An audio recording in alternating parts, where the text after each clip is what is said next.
myself Ruchi Malavia. Today I came to HOC Vedanta Ahmedabad. I have some question regarding does my cancer run in my family? We will ask Dr. Asif Shaikh, who is a consultant medical oncologist at HOC Vedanta Ahmedabad. Greetings, sir. At first place, why cancer occurred in my body? So that is the question which is most asked by my patients. Why am I? Why cancer occurred in my body? So answer is cancer is genetic disease. So in our body cells are dividing normally but in controlled atmosphere.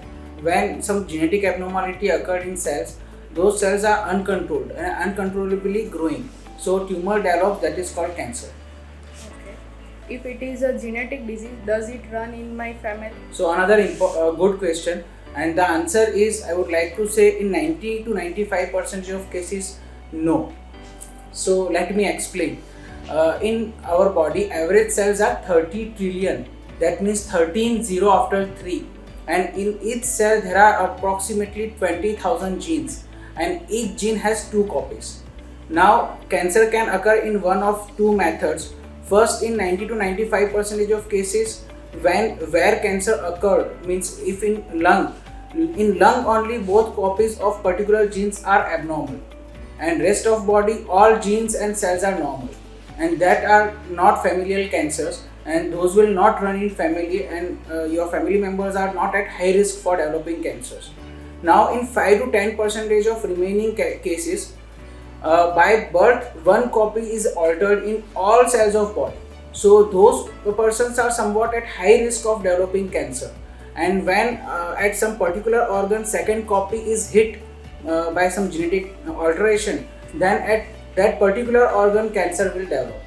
So those cancers are called familial cancers, and in those cancers your family members are somewhat high risk of developing cancer.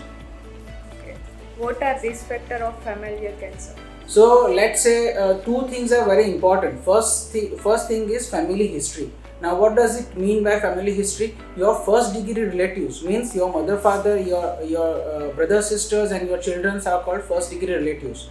Some particular familial syndromes, for example like hereditary breast ovarian syndrome, and I am giving this example because hereditary breast ovarian syndrome is the commonest familial syndrome in the world. So in this syndrome, one particular gene, BRCA gene, is altered, and some specific cancers are gathered in family members like breast cancer, ovarian cancer, pancreatic cancer, prostate cancer, male breast cancer, etc. And second thing is age at which you developed cancer. So below 50-year age is called young age, and young age for let's say these all cancers which I have just described, like breast, ovary, stomach, pancreas, colon, etc.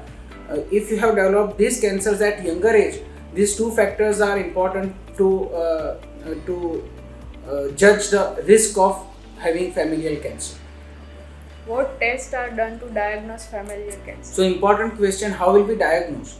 So your oncophysician will basically judge the risk of familial cancer. When he or she feels that risk is high, then the oncophysician will order first genetic counseling.